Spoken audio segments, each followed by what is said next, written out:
Dans Tokpa, au cœur de Cotonou. Ce plus grand marché d'Afrique de l'Ouest est aussi la plaque tournante du trafic et de l'exploitation des enfants. Dans ce pays assez calme, la moitié de la population a moins de 18 ans et 33% d'entre elles vit avec moins d'1 € par jour. Selon l'UNICEF, 500 000 enfants âgés de 5 à 14 ans sont exploités sur le territoire béninois. Envoyés ou vendus par leurs familles, il n'est pas rare de voir des jeunes enfants porter des charges trop lourdes pour elles. 22h30, le marché est ouvert 24 h sur 24.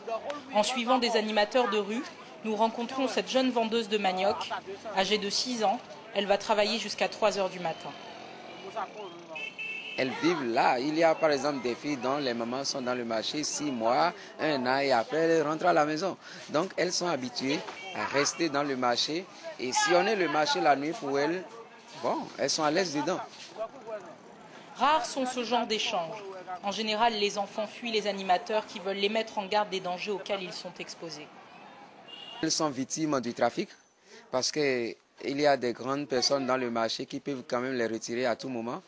Et elles sont victimes d'abus sexuels. Le lendemain, de 8 h à 11 h, certaines filles s'éclipsent du marché pour venir à la petite école créée par les sœurs salésiennes.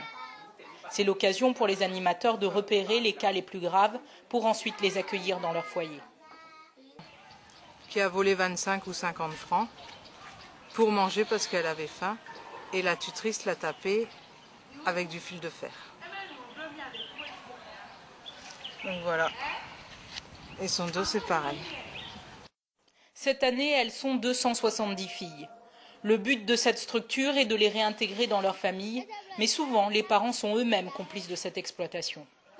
On avait une petite fille qui était dans un village lacustre et elle avait 8 ans quand elle est arrivée ici et elle avait été placée et vendue 7 fois.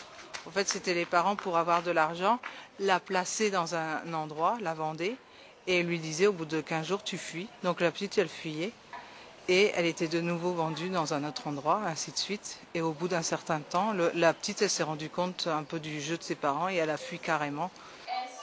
Les associations qui tentent de reconstruire et de donner un avenir à ces enfants sont peu nombreuses.